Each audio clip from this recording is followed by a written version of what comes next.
Yeah, this is Calvin. Y'all know that though, right?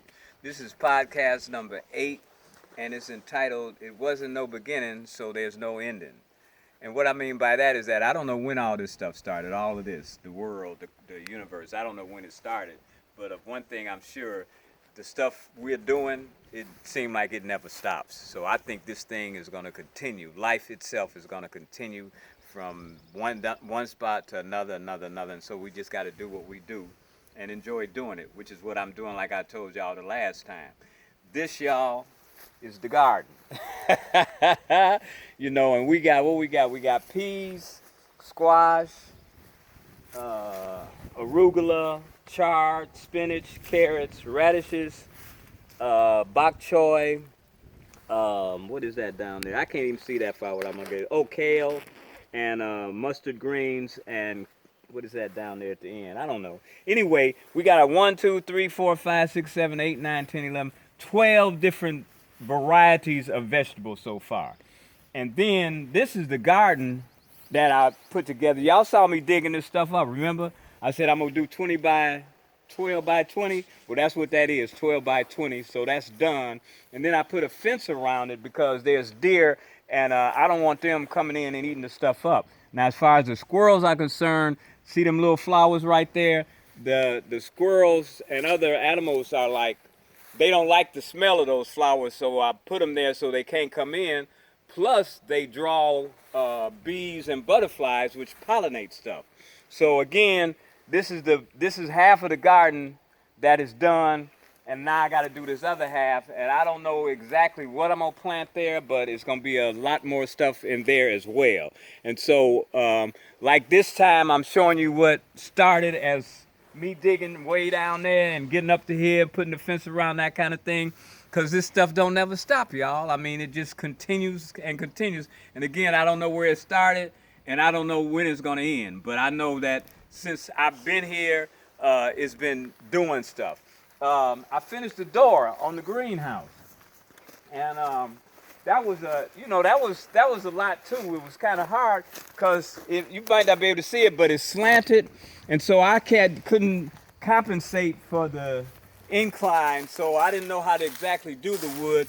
Plus, the wood that I'm using is treated, but it's not cut exactly as it should, and some of it is bowed, and so I had a hard time getting this door, but I finally got it in, and it's kind of, I got to kind of lift it up to open it up, you know what I mean? But I can't open it up, and then to close it, I got to do the same thing, kind of lift it up, and close it, but it's workable, right?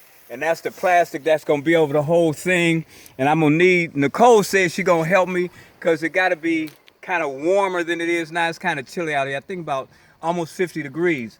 But it should be like about 80 degrees maybe, so I can really stretch this, because we got to put it over this whole thing. Show them that, Nicole, how big that thing is. This is 30 feet, 30 by 12, as a matter of fact. And we got to put plastic, one piece of plastic over this whole thing. And I think the plastic we got is 50 feet wide and 100 feet long. So it's gonna fit, but it's gonna take a lot. And if you look over here, these little pieces of board right here, if you get close, you can see that what I did was I put this over the plastic and nailed it in.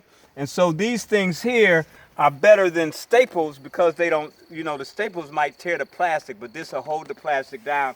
And so these strips right here, I got to put all along the bottom. And so I've measured them, so I got to put one here, one there, everywhere in between those arches.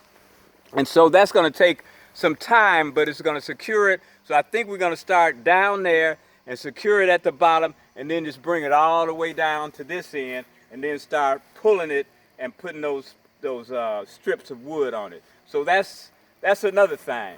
Like I said, y'all, I don't know where this began, the world or the universe, and I don't think it's going to end ever. And I don't think the work is either, so we're going to have to keep on doing stuff.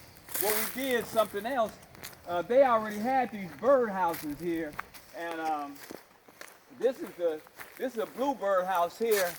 The egg is gone, so that means the bluebird, the baby, has hatched anyway. And this one over here is a feeder. And so we're buying seeds and stuff, you know, to feed the birds.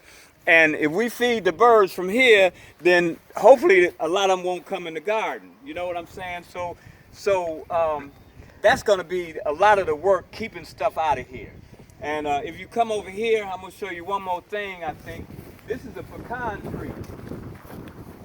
And so what happens is that the squirrels, they climb this tree and they eat a lot of pecans, and then they hide them all through here because I'm digging up that stuff and I find a whole lot of pecans.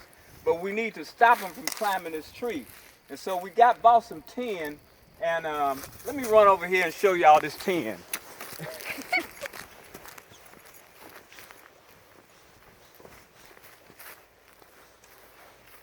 So this is the tin, and what we're gonna do is it's a road. What we're gonna do is we're gonna wrap it around this tree, and you gotta put it up about 5 feet from the ground. So that's about right here, and then wrap it here. And so what the squirrel gonna do is climb up the tree and start slipping, right? And so he can't get in the tree.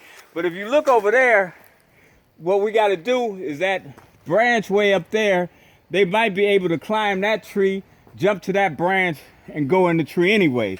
But those gonna be the brave squirrels, the aerial squirrels, or whatever, whatever they are, the acrobats or whatever, you know, because we got to do what we can to prevent that. So we got to keep the squirrels out of there, the squirrels out of the garden, the deer out of the garden, the birds out of the garden, and hopefully it's gonna work.